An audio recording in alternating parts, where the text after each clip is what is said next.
their sight. O Lord, our strength and our Redeemer. Amen.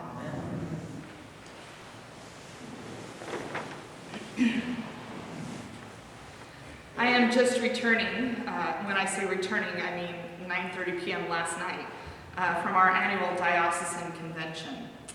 That's when all the churches in our diocese get together to do the business of the diocese. We elect leaders, vote on resolutions and canonical changes, and in general it can be pretty boring, but we also have a really great time. So it's always a long couple of days, so but good. This year, Epiphany was represented by me, and also Vince Castellana, who is a regular 8 o'clocker, Rodney and Lynn Reynolds, Andy Tomat, and Steve Seabach.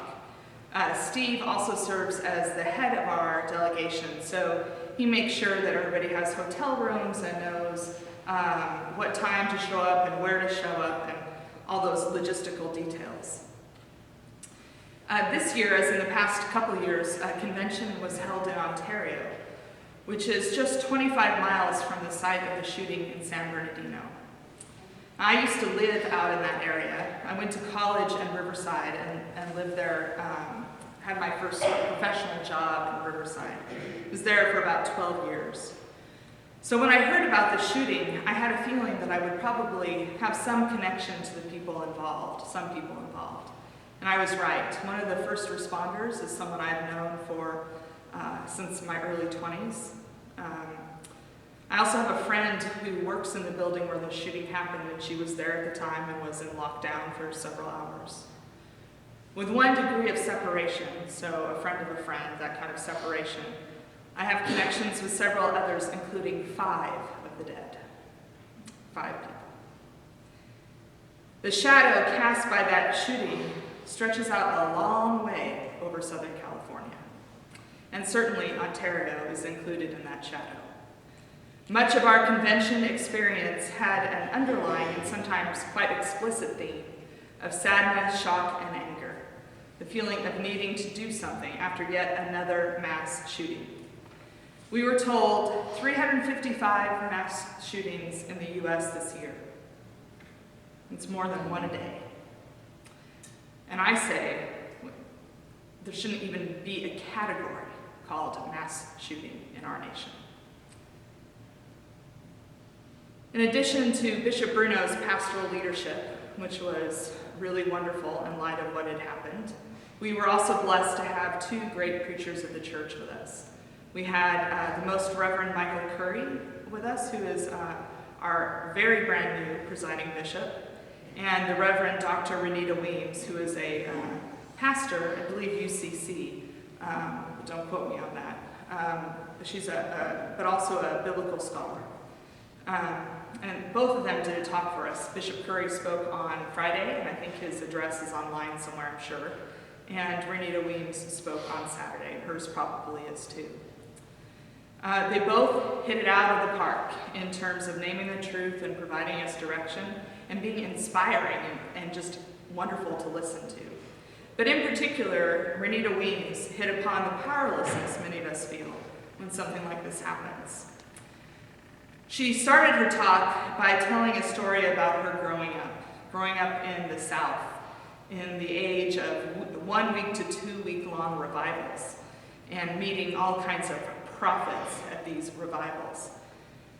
She told us these prophets somehow always knew, would always say to her that the hand of God is on her, and that she had work to do in the world. And as a child, she said she was always amazed that they knew this about her. But then she told us when she grew up, she realized they didn't really know anything at all. She was just the kid with the biggest afro and stood out in the crowd so they could easily point her out. So she was great. Then she went on to describe what a prophet really is in the world. She said, a prophet is someone who knows what time it is.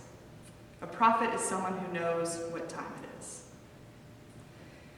We are in a time in the church year when prophecies are around every corner. Advent is a season of prophecies. And today's gospel, as well as our canticle, that was a prophecy. Today's gospel is a great place to start looking at these. The gospel begins with the author telling us what time it is. He tells us what time it is by telling us who's in charge. He names who the Roman emperor is, who the governor is, who the ruler is, and the other local rulers, as well as the high priests, Annas and Caiaphas. So he's locating his prophetic words in a particular time in history. John the Baptist also tells us what time it is. It's time to prepare for the coming of God. It's time for the mountains to be brought low and the valleys to be filled in, the crooked paths to be straightened out and the rough places to be made smooth. It's time because God is coming, and everyone is going to know it. God is coming, so get ready for the justice of God, a gracious justice that levels the ground for everyone. Now, John is talking about Jesus, of course. He is talking about the incarnation of God in the human person of Jesus. Now, I could spend a lot of time talking about how Jesus brought mountains low and raised up valleys, how he straightened out the crooked roads and made the rough ways smooth. I could talk about how Jesus is the great light that those who walked in darkness now see. That's easy to do with the Gospels. The Gospels show us how Jesus did all of these things, how he made such a difference in his world, how he was a threat to the powerful and corrupt who did not want their status quo interrupted. However, what's on my mind today is the darkness people are walking in today. The darkness of hatred, the darkness of religion gone way off course, the darkness of terror and violence, the darkness of a country that is becoming more and more fearful and anxious with each mass shooting that kills real people that have real relationships and real family and friends. Where is the light of Christ in this darkness?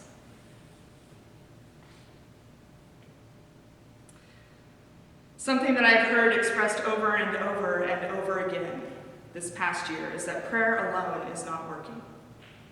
God is not swooping down and making it all go away. It just doesn't work like that.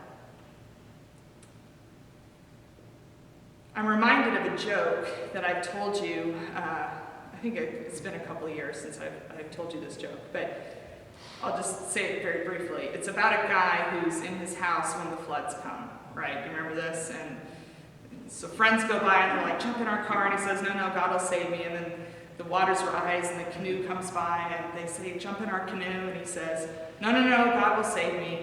And then he ends up on the roof of his house and a helicopter comes by and they throw down a ladder and he says, no, God will save me.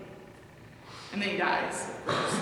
And he gets to the pearly gates, having drowned in the flood, and asks God, why did you not save me? And God says, well, what are you talking about? I sent you a ride, I sent you a canoe, I sent you a helicopter. Right. You know where I'm going with this. Dr. Weems told us on Saturday that God is not going to fix the problem of violence because we pray. That's just not how it works. We need to fix the problem of violence. Because we pray, we can fix the problem of violence. Now, I don't know what the answer is. I don't think any one person knows what the answer is. But I do know that the answer is not going to be found in our apathy, in our burying our heads in the sand, in our saying, oh, well, that was San Bernardino, that's not Oak Park or the Conejo Valley. I know the answer is not going to be found in our fear. It's not going to be found in our anxiety. The answer is going to be found in prayer. Through prayer, we will know what it means to prepare the way of the Lord. Through prayer, we will know how to shine the light of Christ on a world overshadowed by violence and the threat of violence. Teresa of Avila said it the best, I think. So I'm going to leave you with her words on this second Sunday of Advent, the season of prophecy and a preparation for the coming of the light of Christ into the world. Christ has no body now but yours. No hands, no feet on earth but yours. Yours are the eyes through which he looks compassion on this world. Yours are the feet with which he walks to do good. Yours are the hands through which he blesses all the world. Yours are the hands, yours are the feet, yours are the eyes. You are his body. Christ has no body now on earth but yours.